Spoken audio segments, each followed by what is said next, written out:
the new pre-K 8 school building committee to order on Monday, July 7th at 4:08 p.m. Sean, could you please call the roll? Sure. Rich Raish. I'm here. Mayor Valentine. Chief of Staff Nikki Spencer, serving for Mayor Valentine. All right. Andre Green. Ruben Carmona. Jill Lathan. Here. Courtney Goslin. Here. Kathleen Seward. She's running late. Okay. So. Ed Bean. Jesse Clegane. Klingen. Christopher Ames. Courtney Koslow. Here. Emily Grandstaff Rice. Here. Danielle Grayton. Here. Richard Heidelbrecht. Hannah Bao. Siraj. Yeah. I was going to try, but that's it. Great. With 9 members present, we have a quorum. Thank you all for coming here on a hot July day, and thank you all for waiting for several months, if not over a year, since your election to this committee. As with a lot of things with the MSBA process, on our end, it's a lot of hurry up, get the things in, and then wait. And the constitution of this committee was one of those things that you have to fill in that information, send it to MSBA for their approval, which we did on their time schedule. And then there was really nothing for this committee to do for a very long time. So rather than meet for the sake of meeting, we didn't. And now we're at a place where we'll be spooling up the work of the committee. And so we're starting off today. So with that sort of table setting, this would have been the point at which Mayor Valentine would introduce us. So instead, I will introduce the effervescent Nikki Spencer, her Chief of Staff. Okay, effervescence. It's going to be a thing to meet. Hi, everybody. Nikki Spencer, Chief of Staff. She, her, hers. The mayor really wanted to join us for this meeting and to kick off this process. She's going to be a member of the school building committee, but had a family emergency come up, so she couldn't join us today. So she asked me to share a few things with you. One, thank you. One is thank you for signing up for the next 7 to 10 years. So know that not everybody will be here in 10 years, but she does know that this is a big commitment. And so thank you very much for stepping up to this plate. Maybe as a raise of hands, who was on the school building committee for this building that were, okay, so Jill and Rich. So the school building committee for this building just wrapped up only a few months ago, right?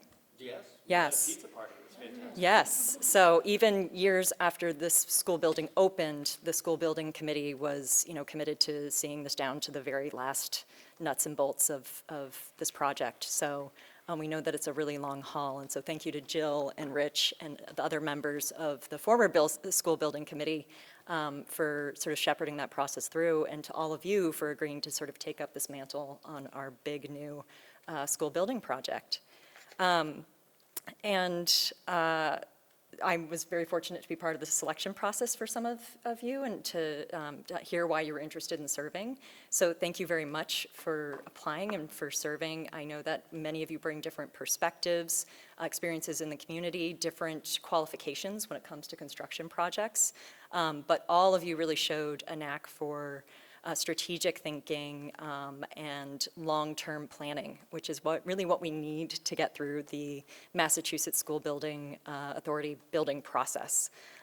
So we are on track, as Rich said, which is really good news, and he can fill us more in on sort of what that looks like. But we have been checking off each item on their list, and so I want to thank the school and city staff who have been contributing to that project to date and will continue to do so. There is another group that's meeting. You've probably heard of them, the School Construction Advisory Group. Their goal is a bit more short-term. So when the MSBA gave us approval for our statement of interest for the Winter Hill School, they gave us a choice of also combining the Brown School with the Winter Hill School or just doing Winter Hill. So the School Construction Advisory Group is meeting, and they're going to advise the mayor and make a recommendation on whether it's one school or it's 2 schools combined into one. and also where we're going to locate it. And so within the MSBA process, we have until the end of this year to make that decision. The Construction Advisory Group is going to give the mayor that recommendation. She's committed to making that call, and also to really stumping for the debt exclusion that we're going to need to pass in order to fund the school project. So they are relatively short-term in terms of their goals, but this group is really long-term. And so your goal and the mayor's goal for this group is really to keep us on track and really come up with that final design and cost that we're going to take to the voters and ultimately see to fruition. So if you've met Mayor Ballantyne, she has a favorite saying, which is she's a big fan of inclusive leadership. So she feels that we make better decisions when everybody's at the table.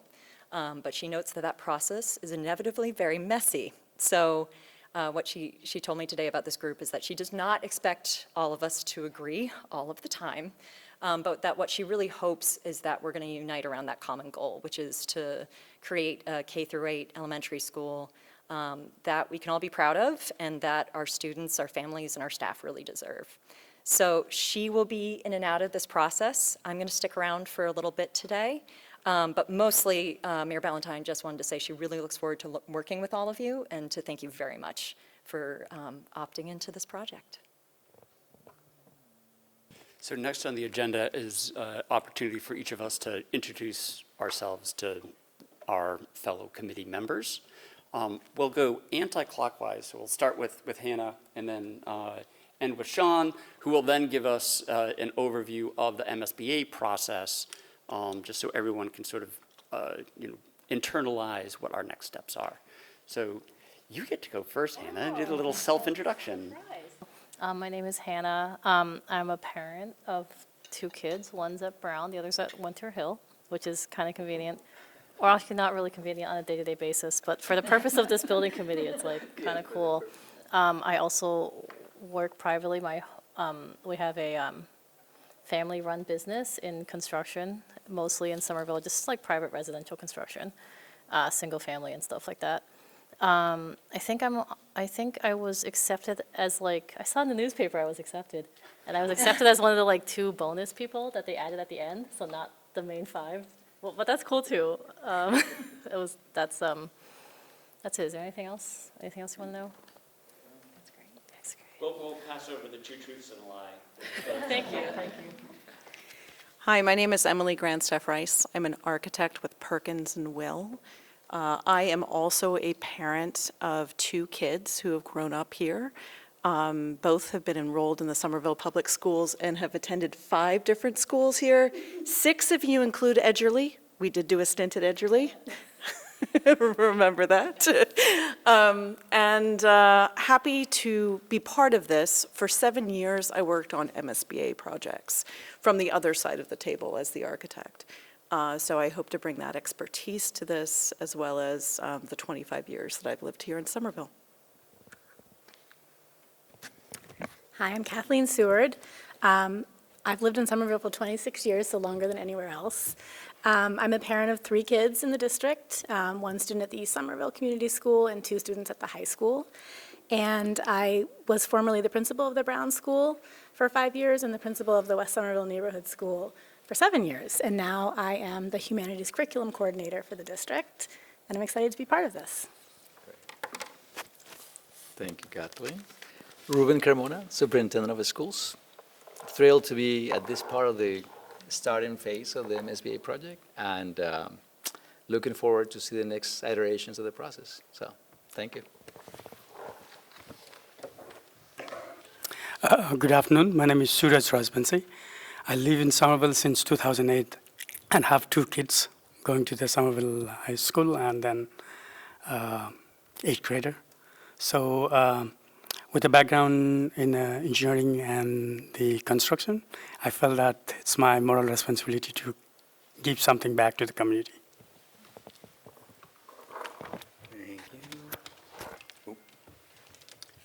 Daniel Grayton. I'm serving in the role as member with the municipal finance experience. I've been working for the city of Amesbury and the Amesbury Public Schools since 2017. Right as I got there, we had entered the MSBA pipeline to build a new elementary school. year and a half ago, 2 years ago now, we opened it, so being there, through the whole entirety of the project was very rewarding. I'm looking forward to this project. Just a fun fact, I guess I'll do a fun fact. I live in the house directly next to the Brown School, so if any of you are over there on a regular basis, you'll probably see me taking the dog out, but that's me. Thank you. Apologies in advance if we're doing Hey. Yeah, look under your car for dodgeballs. Oh, yeah, we get off, so it's tennis balls, everything. I'm Jill Lathan, I'm the DPW Commissioner, and looking forward to serving on this committee with you guys. Hi, everyone. I'm Courtney Goslin. I am the principal of the Winter Hill. I am going into my 7th year as principal, and I am very excited about this process starting after a lot of moves and lots of things happening with the building. So very excited for this. Hello, my name is Courtney Coslow. Also 26 years in Somerville, so we're tied on that one. I have a daughter, Rosie, who is going to 6th grade at Winter Hill. She's been there since pre-K, and I've been on the governing board since that time, which is 2018, so quite a while now. I professionally develop affordable housing. I work at a company called Beacon Communities. I've been there 13 years. I'd previously been at the Somerville Community Corporation for 6. I have a focus and a passion on building high-performance, electric, energy-efficient buildings. I'm also a commissioner on the now interim Climate Action Commission, soon to be non-interim in the near future, but looking forward to participating.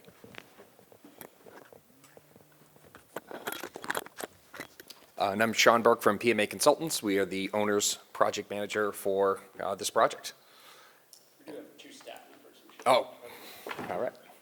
Staff. I'll walk it over Ken after you're done. I'm Danielle Barry. I am the Facilities, Transportation, and Safety Coordinator for Somerville Public Schools. Thank you.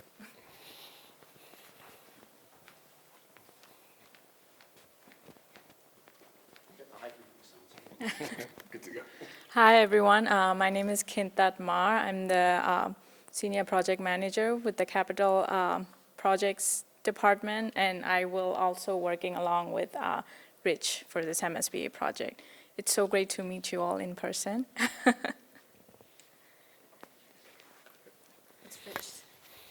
Oh, yeah, I guess. For the record, Richard Raish, Director of Infrastructure and Asset Management,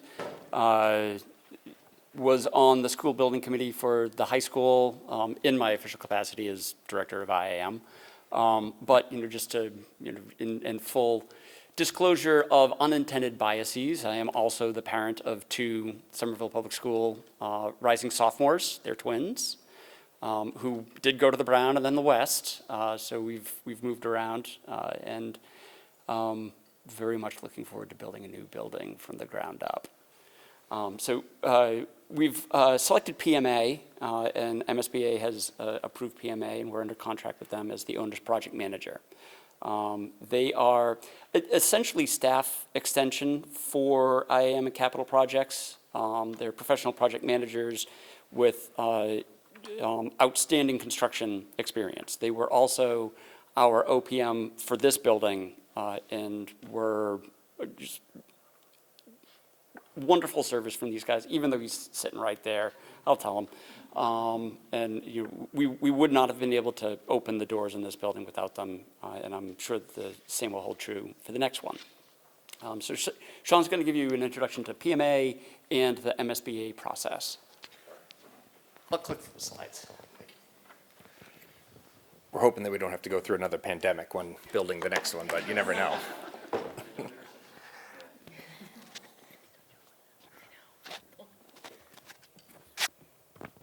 All right, there we go. Okay, so we're just going to do a quick introduction of who PMA is, and then we'll run through the MSBA process. So our primary team here, we have 6 people assigned to the project. The 2 main points of contact will be me and Mitch Miller. Mitch is on vacation. I didn't feel like dragging him back from the vineyard tonight, but you will see him being involved a lot during the design period early on, with some support from Nick Massey. And then as we move into construction, our plan is to have us plus Nick, another project manager, Seamus, Matt Muto, who is familiar to the city on for some other projects, and then Ron Caggiano, who was the clerk for the high school project. So when we staff projects, we have full teams on site. We'll have 3 to 4 people a day on a project of this size, making sure that we're overseeing all the daily operations, making sure things are being built correctly. We take a lot of pride in not sitting in offices off-site. We focus on being in trailers on the job site all the time, because we feel is the best way to run projects. Our history is we're founded, it's a family-owned business. It's still a family-owned business founded in 1971.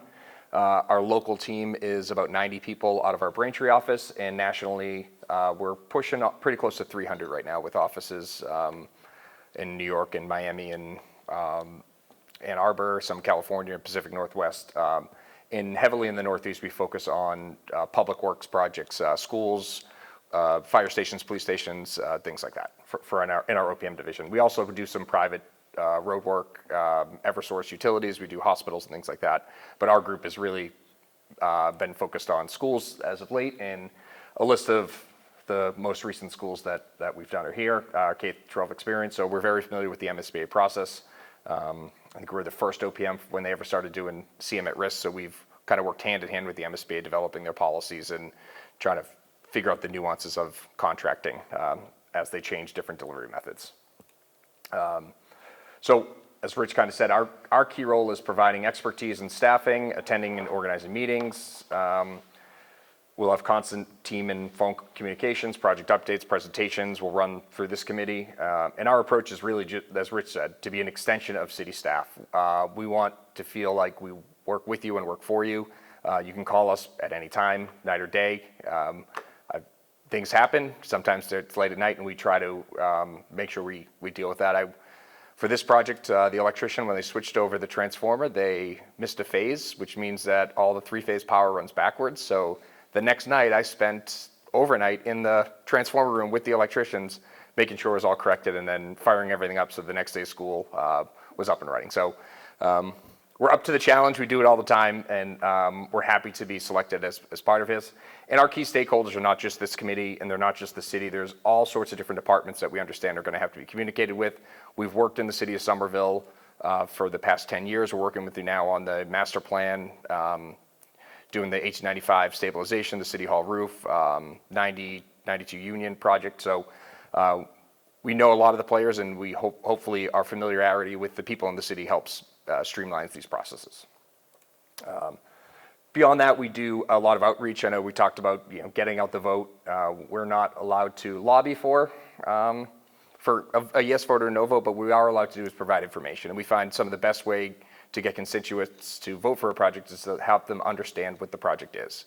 There's a lot of misinformation now, particularly with the internet and Facebook and things like that, people posting incorrect things, where we'll work with the city and the communications department to make sure that the correct information always gets out to the people, and it always goes through the city's communication department. We won't do anything on our own.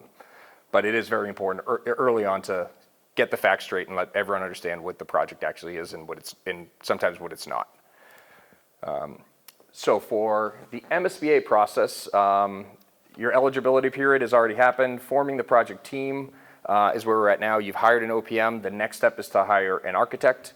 And once the architect's on board, we'll start the feasibility study, which the MSBA really wants you to look at all sorts of different sites. They want you to look at high and low of where you can put this building and what kind of building you want. And then they're going to make you determine which course you're going with. Is it one building? Is it 2 buildings, which they're not going to support? They'll only support one portion of that.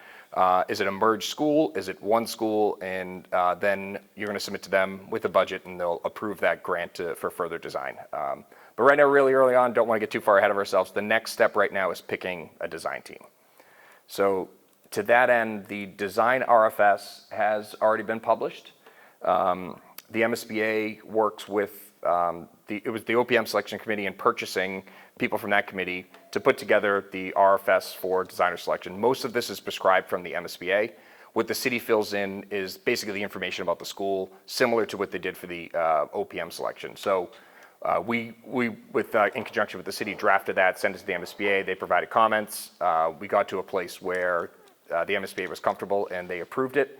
So that has been on the street since mid-June.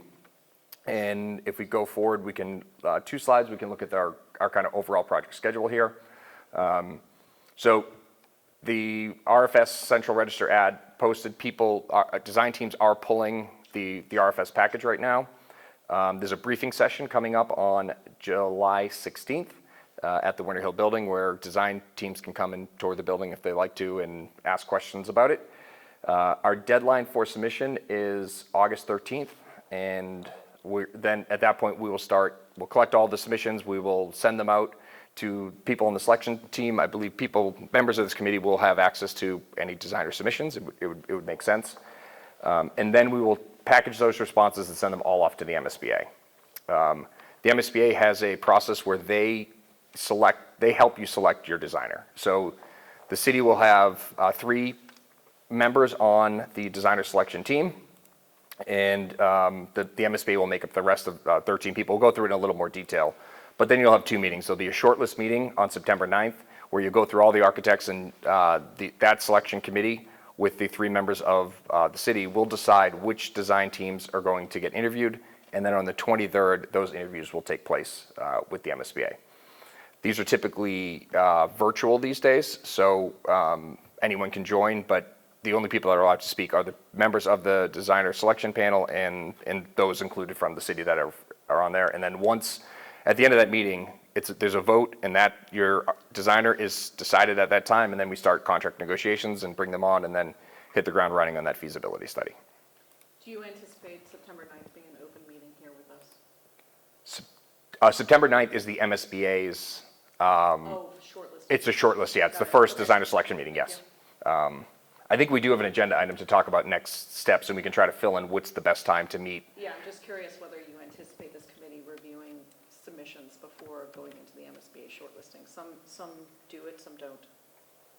I think it's a decision for the committee, but we would certainly advise to send out all of the submission package to members of this committee, and then certainly have a meeting in advance of that because we should be getting comments from if there's people like architects on this committee. It's important to hear their voice, especially if they're not going to be the voting member on that board. So again, design development, RFS, it's underway. It's on the street. We haven't got any questions. I went through, Angela from the purchasing department sent out a list of everyone who has pulled the documents, and while there are some design firms that I wouldn't count in this number because they don't look like they're full design teams, I think 15 bona fide design firms have pulled the package for this, which is a very good response rate. It doesn't mean they're going to respond to it or put in, but it's good that they pulled it and that they're looking at it. So again, we have an evaluation period from the 13th to the 21st, and then we send it off to the MSBA, and then those designer selection panels dates are as noted on the September 9th and the 23rd. And we're just trying to find out how the design teams see this project, what's their history, and to find really the right fit for someone to design and deliver a building in an urban environment, and that's going to work the best for Somerville. So those packages will be big. There'll be a lot to review, but it's a really exciting time when you start thinking about, down the road, 3, 4, 5 years when you start breaking ground. This is the team that you're going to work with, so you have to find someone who's absolutely the right fit and who you're going to want to spend that much time with, and that you like the look of their buildings and you like their resume, and that they're able to do these types of projects in very sometimes somewhat challenging environments. So preliminary review, we'll distribute all of these to the subcommittee members. I assume they will go to the committee. I believe in the high school project, everybody got a chance to look at those. The PMA will go through and verify all the submission criteria is there. There's minimum criteria that the MSBA sets. So from the technical standpoint, this committee does not have to review that. PMA will go through and make checklists and say everybody meets the requirements, or these ones meet it, these ones don't. We'll develop a matrix of all the design consultants to make it easy to review who all the sub-consultants for each design teams are. We will do all of the reference checks, and we'll provide a summary of all the reference checks for all the design firms. And it's not as important for the entire committee, but there is no scoring or ranking prior to the DSP meeting. The MSBA is very clear about this. You are supposed to go in there with an open mind. And once they present, you are to rank them on their presentation and shortlist off of that, and then the same for their final presentation.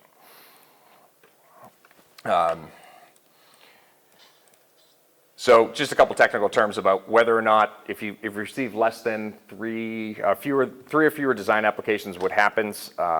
I hope on a project of this scale and magnitude that is not going to happen, but I don't think it's happened on an MSBA project to us lately, but there is a procedure to go through, so we always just put it up there so people can understand, do you proceed with fewer or do you re-advertise? Normally, I think it depends who your firms are. So if you have two really good firms and you feel comfortable with that, I would say you go for it. If you have two firms that you're a little not as comfortable, you could re-advertise and it would just push the schedule out. So we'd have to see what implications that would have long-term for the project.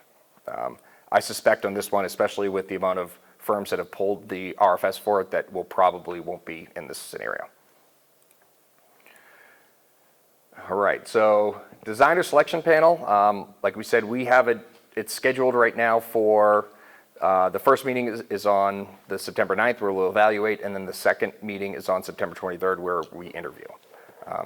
So the MSBA staff attends that. The designer selection panel has 13 members, and then there will be 3 Somerville representatives who need to be chosen prior to that meeting. There's a form they have to fill out and acknowledge it, and it just has to be in advance of that meeting. So I don't know that we're prepared. It's not on the agenda for tonight, but I assume at the next meeting we would be ready to pick those personnel. I mean, we might as well talk about it right now. I mean, the constitution of it, let's go in reverse order. Give me this. So under the city charter, the mayor is the appointing authority and is the signatory. For any building project like this, the mayor's role on the selection committee gets delegated to the division or department head, which is me. So in other words, I'll be the mayor's designee on that. So that role is filled. It prescribes that the superintendent be on the committee. So that role is filled. The weird thing about the MSBA, and I use judgment terms, a criterion of the MSBA is that third member be elected by the school committee. What my hope is that we can deliberate here and have a nominee from this committee and recommend that to the school committee, so that because we already have the superintendent on there. If we could have someone else from this committee be appointed by the school committee. So that's kind of what I'm hoping to have this play out that way. But we do have a couple of months, obviously, before September to make that decision. Rachel, you also have a school committee member, is that right? So Correct. So it may be that Andre just wants to grab it for himself, but that's a possibility.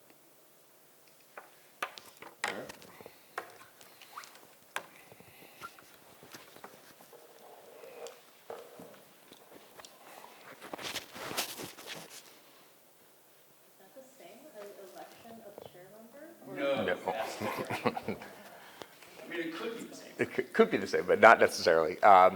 So just a sample of how the meeting overview works.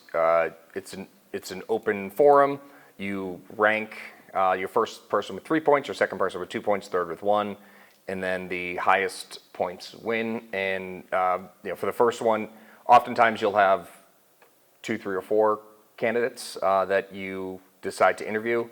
We'll go through this maybe the next meeting or a little later, but 4 interviews in a day is a lot. So sometimes I think the MSBA designer selection panel wants to feel like they're giving everyone a shot, but we would say if there's 3 that really stand out, to try to keep it to 3, because 4 does become rather a long day.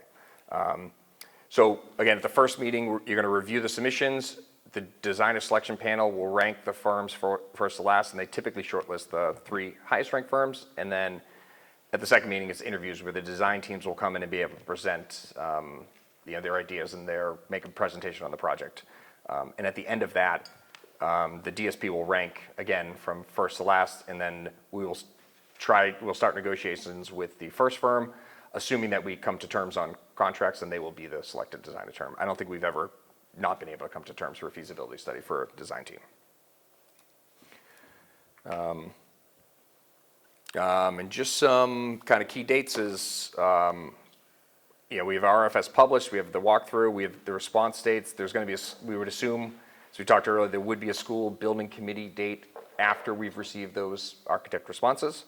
And then normally we'll have a designer selection subcommittee or just, a meeting of the representatives who are on that designer selection committee just to prep them for the MSBA. The MSBA will do their own prep, but we'll also want to sit with that group just to inform them of how it's going to go, give them our experiences and what they should be looking for. If there are firms that stick out, how to tell the MSBA politely that these are the ones that you prefer and want to interview, and try to make sure those get on the short list. So then the DSP meeting number 1 is on the 9th of September. The second one is 2 weeks later on the 23rd. And then a follow-up school committee meeting after that to let everyone know what happened at the DSP, and then to let them know we're moving forward with the contract. So that in a nutshell is the MSBA's designer selection process. Is it fair to say that this group should not speak to anybody if asked? It's probably a good idea. It's on the street, so anyone who's a member or could influence the selection of that should probably, if you speak to them, it's fine, but only in generalities and no specifics. Just say no. Yeah, whatever's in the, I'm on the committee. yeah, whatever's in the RFS is what I know. Because That's it. people will call and our names are public.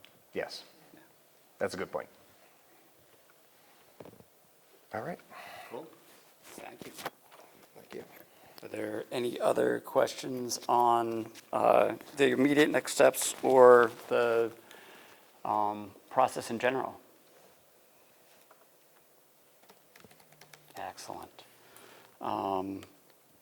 With that, as Sean says, I think, at a minimum, we will schedule a meeting of the committee once we've got the responses from the architects, so we can meet as a committee.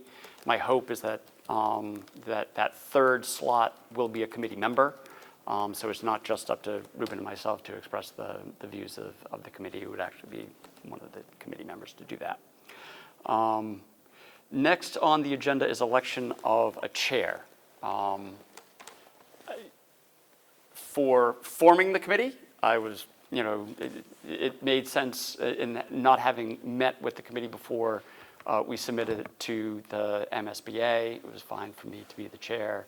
I, however, do not think it is appropriate for the Director of Infrastructure and Asset Management, who's responsible for the day-to-day running of this, to be the chair. I think that the committee should be a independent body on which city staff, Jill, Ed Bean, the finance director, myself, are members.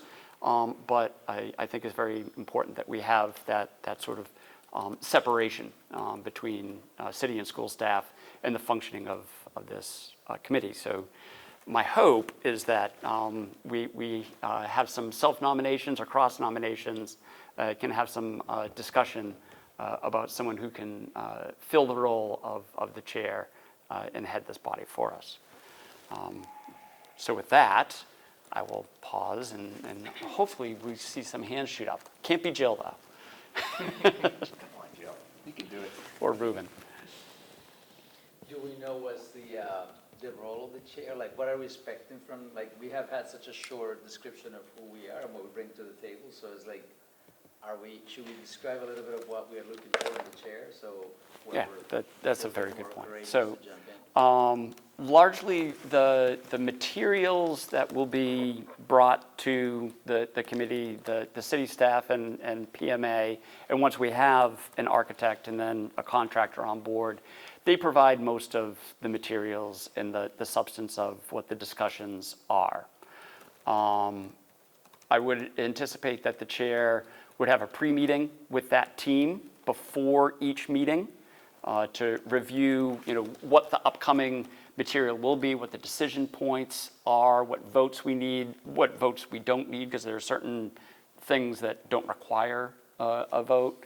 But the chair should have that pre-meeting with the team and myself and the city staff to review the upcoming agendas. And then, in the meeting, chair the meeting, run the meeting. We didn't have very much contention with the last committee, and I don't think we'd have it again, but the role of the chair is to acknowledge the different members, make sure that everyone has equal time and is able to freely express their points in a protected and safe way. We do also at the end have public comment. It's usually agenda item number 5. So when we do have members of the public, it's the chair's job to administer that public comment period. So it's not an extraordinary additional lift as opposed to the other members, but there is some additional prep time and then hopefully a low stress job at the meeting to run the meeting. So, Rich, can we make nominations, or? Yeah. Well, there's someone in the room that seems to be knowledge and expertise from the get-go, which I'd like to nominate Emily Grandstand Rice. Accept your nomination. I'll second. Excellent. We've got a nomination and a second. We'll leave the floor open for additional nominations if there are any other.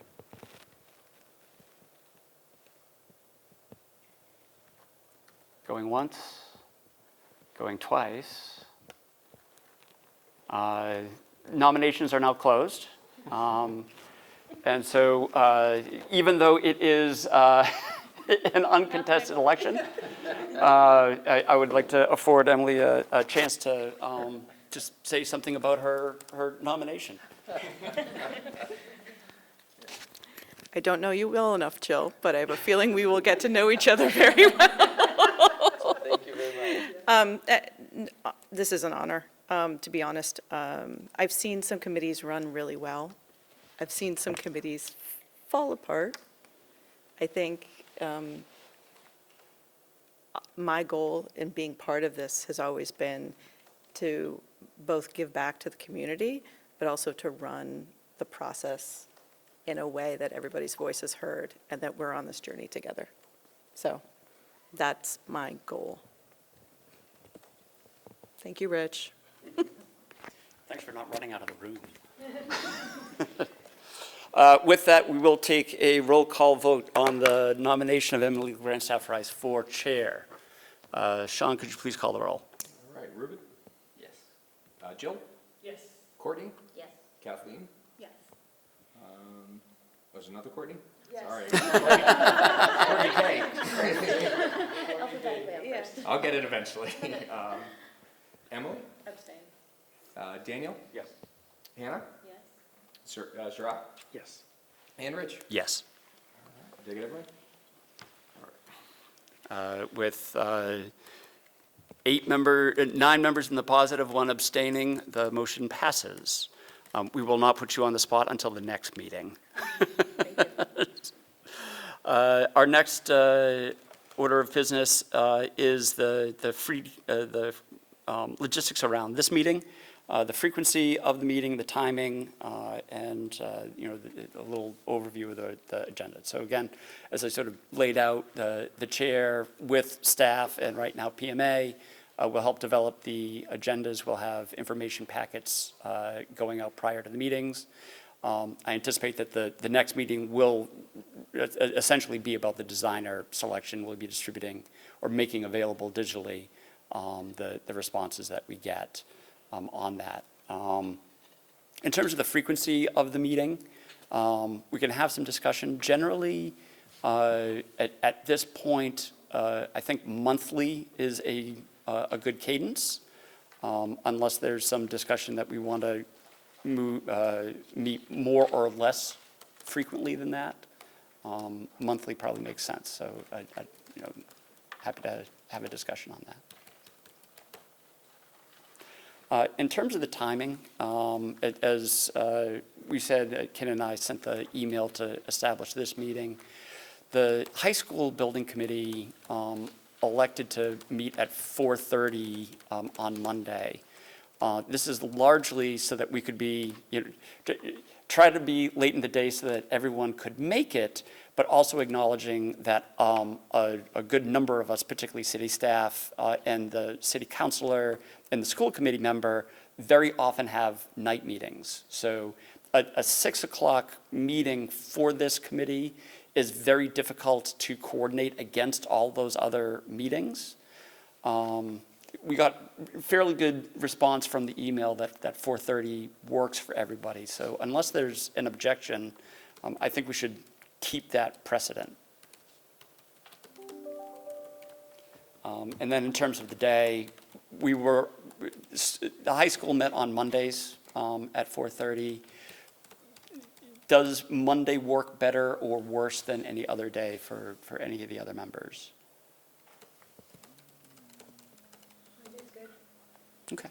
I think the time, yeah, the time thing is because the school committee meetings are on Mondays, and finance meetings are on Wednesdays, so as long as we have enough time, it's a long day, but as long as there's ample time in between. Yeah, so right, wrong, or indifferent, that's why they chose Mondays, because it would be coincident with it, and the school staff and the school committee member would then roll right out of the high school building committee into that. If unless you and your staff think moving to a Tuesday to avoid that would be preferable, or Monday would be preferable. Okay, great. There's time in between. Great. So I think we'll stick with the what is this? This is, we're the first Monday. I might suggest that we should wait to meet, instead of doing the first Monday in August, because the architect packages are due on the 13th. We should at least give ourselves a day or two. So maybe the 18th or the 25th of August would make sense. Are these going to be in person or virtual? Well, that's a good question. We can have that discussion. With the high school committee, we had always met in person until the pandemic shut that down, and then we switched to remote. And frankly, we were able to do the business of the committee well remote. The one thing that I would, my own preference, having, I also chair other meetings for MWRA, hybrid is a nightmare. I don't want to get into a hybrid situation, so we should either commit to in-person or remote. And I'm agnostic to that. So I don't know if we want to deliberate and have a vote on that. Either way is fine with me. Are there cases in which in-person presence is needed because of the nature of the conversation? Yes. I think once we get to some design decisions and we'll have some presentations from the architect, less so during construction. Budget stuff, certain times where you're right, where you should be in person. We're going to need to have some design charrettes in person. So and those will be very clear milestones, and we can outline those. But other than that, I think that remote would be fine. And let's take a straw poll. Remote? In person? We're almost split. Let's.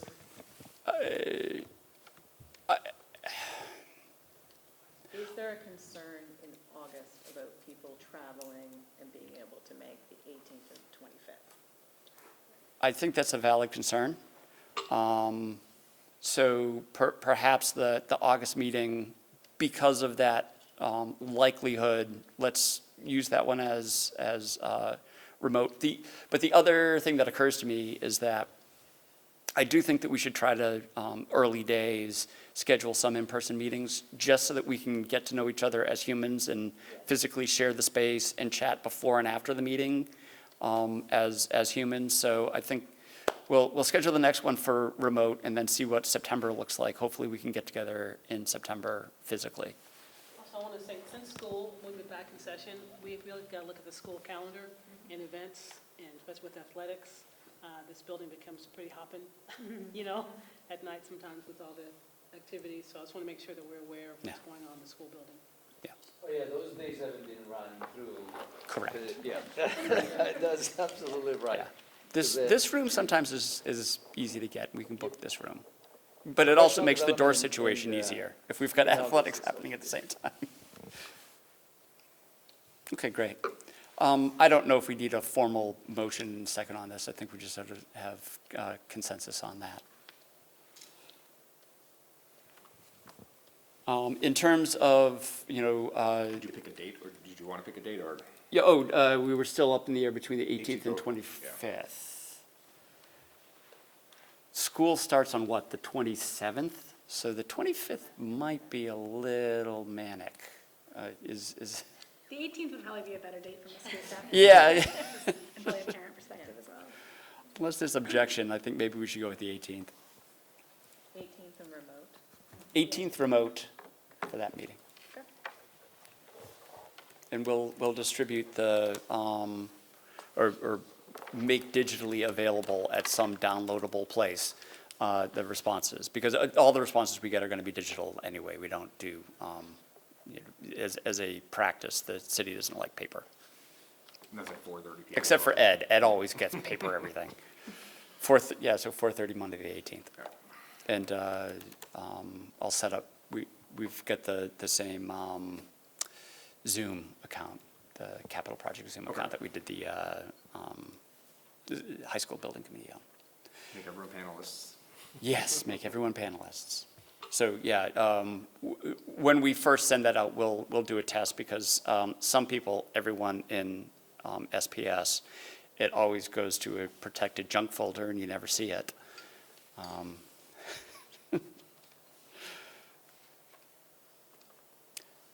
Great. So are there any questions about logistics? Yeah. So did we, is it confirmed that this committee will be looking at all of the packets that come in from architects and providing our Some feedback to feedback. whomever is selected at the Correct. third slot? Great. Yeah. And you can certainly send feedback to me, but I think the intent of that meeting on the 18th would be to go around and ask if anyone has any, if there's anyone you like or you want to see around, you just like, it'd be a good place to do that, have a discussion about what you saw in the presentations. Sometimes they do on the 18th? The 13th? 13th, yes. Sometimes it's nice to see what jumps out at you in the different submissions. So there might be something that you see in one submission that really resonates, and there might be something in another submission that resonates. And those are, it's a really great way to sort of see how multiple people approach the same project. I don't want to call this a problem, So does it make sense? Yeah, so. Would it be possible to see to get circulated around that, what's it called, request for services? Oh, sure, yeah. Oh, yeah, And absolutely. Was there anything specific that you could highlight that was noted? I know that you said it was an MSBA template, Yeah. more or less, with some specifics added in, but anything that we noted that we thought was important about the There is type a of firm? list in there, and they're all bolded, and I don't know if I want to read them out, because I don't want to miss anything, but it'll be very clear that there's certain items that are important to the city that the city highlighted that the designer should be looking at. So I will send that list out, make sure I have the right distribution emails. I think it's all on that. It's on the sheet from the MSBA, and I will send that out to everyone on the committee. Yeah, but one of the things that we did highlight in both the one for the OPM and this one is the city sustainability goals. That the expectation that it's a carbon net negative building that was right up at the top and was highlighted at our interviews at the site walk for the OPM, and we'll do the same thing at the site walk for the architects.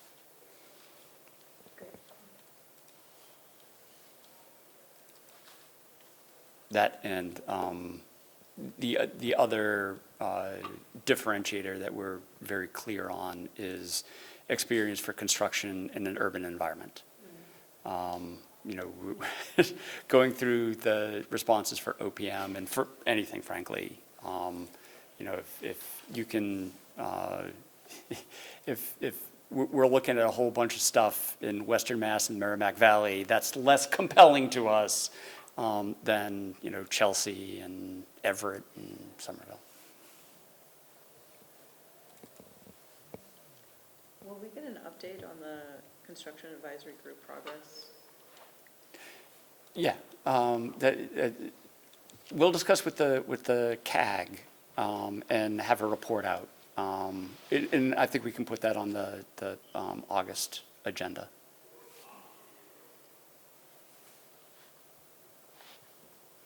So one question, that those designers who submit, will that be just a technical proposal from them?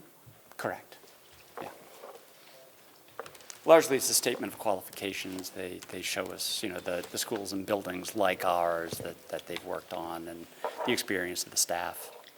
They get 4 pages to describe how they would approach the problem. With a manning schedule or just a technical aspect only? No, it's up to them. It's open-ended. So there's a section where they talk about their experience. You'll see the resumes of the proposed team. You'll see the different projects that they've worked on. You'll see details about their business. And then they get 4 pages in section 10 where it's open-ended. Specific to this project? Yes, and so it can be technical, it can be aspirational, it's up to them. They get 4 pages to communicate that. Yeah. And one of the things that I always look at on those things is the overlap of firm experience and team experience. Because very often a firm will be listing a school that looks very similar to the one that we like, but it turns out that it's really only the one team member's prior experience at a prior firm. It's really good to sort of match up. Or conversely, when you see like you know, something on the firm's resume, but the leads on that project are no longer with that firm. So it's always sort of matching that up and making sure that you're getting the, you know, really the firm and team expertise on there. So maybe something for all of us to think about individually is what are the different things you want to see, and make a list so that when you do look at them, sort of think about, you know, are they resonating with things that you would expect to see? And each of us are going to be looking for different things. And frankly, that's why we've got this committee, you know, with a diverse set of expertise, different, you know, areas on which we individually focus. And that's actually the whole reason why you would have a committee with different, you know, backgrounds for this. One more process question. I know we have a website for this in general. Will all of this information be regularly kind of quickly posted there? There's this great, all the information in that slide presentation and the request for services. I know there's a lot of interested parents and community members who would like to see that as well. It's our intent. I do have to say that our communications department and IAM are both have a backlog. It is our aspirational intent to keep that as up to date as possible.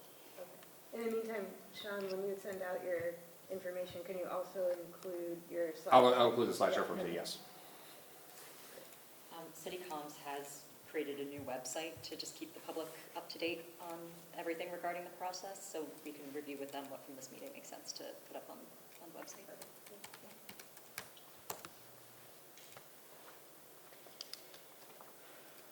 Excellent. Any other questions on our next steps?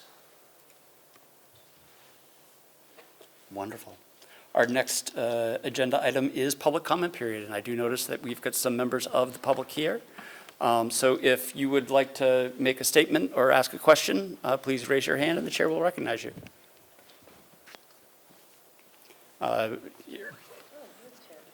Just state your name for the record, please. My name is Jacob Bloom. I live on Boston Street. I have a kid at Winter Hill School. So some of this is directed to the school building committee, and some of it's a little bit more to the city and the project managers for this. We had a coffee hour over a month ago to update the community and the Winter Hill parents. It was not the most productive meeting, I would say, but a couple things came out of it. One was parents noted that workday meetings are difficult to make to and asked for a remote option, and were explicitly told by the city that that would happen. And here we are in person with no remote option. So it feels like maybe the city isn't quite hearing the parents. Also, the other thing that came out of that was the new website to update parents on what's going on. As far as I can tell, that website hasn't really been updated in the last month, including this meeting not being on it, including the RFS that went out for architects 3 weeks ago.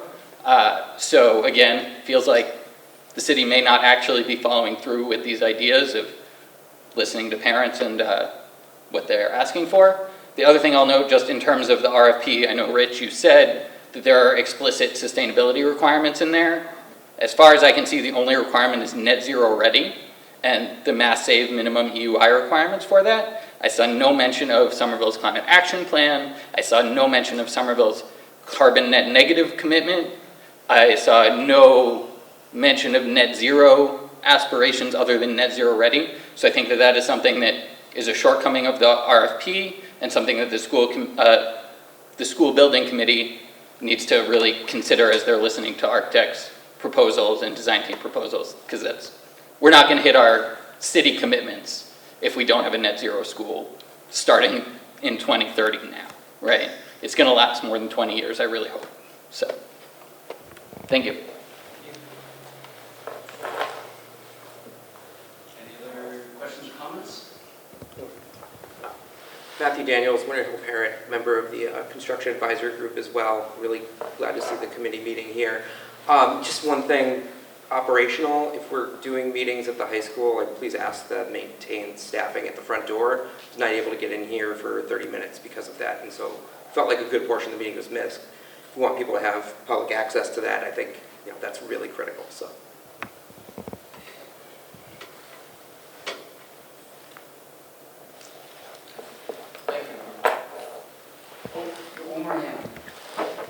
Hi, I'm Ryan Dunn. My daughter is a rising 6th grader at the Winter Hill. I just want to build on what some of my friends here said about the coffee hour meeting that was held last month. I found it to be actually demoralizing.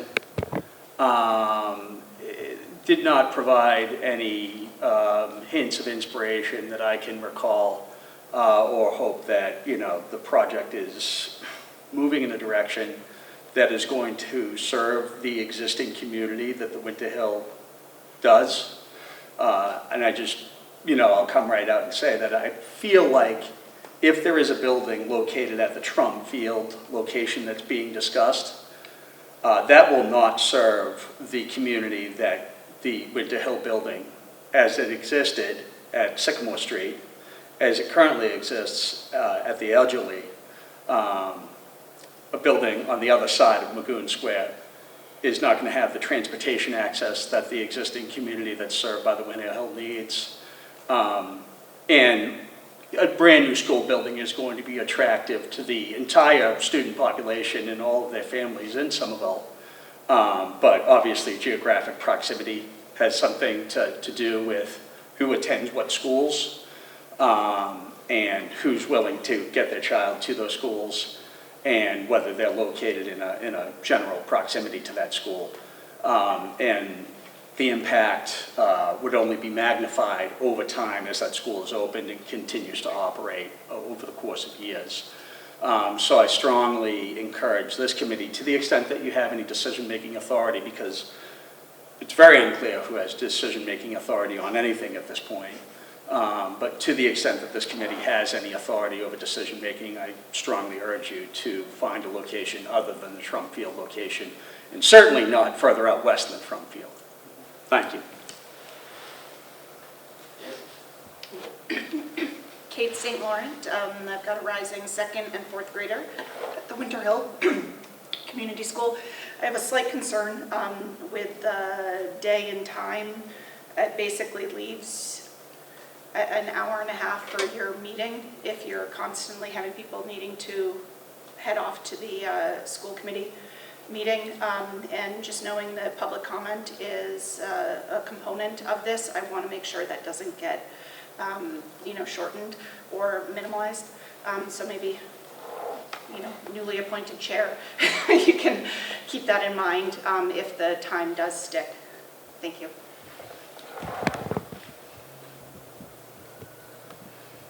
Thank you, everybody. All right, that concludes our business for the first meeting. I will entertain a motion and second to adjourn. Motion to adjourn. I'll second. Excellent. Sean, could you call the roll, please? We don't have to do a roll call? Let's do the All right. Rich? Yes. Ruben? Yes. Jill? Yes. Courtney Goslin? Yes. Kathleen? Yes. Courtney Koslow? Yes. Emily? Yes. Daniel? Yes. Hannah? Surratt? Yes. Great, thank you. We stand adjourned. See you next month.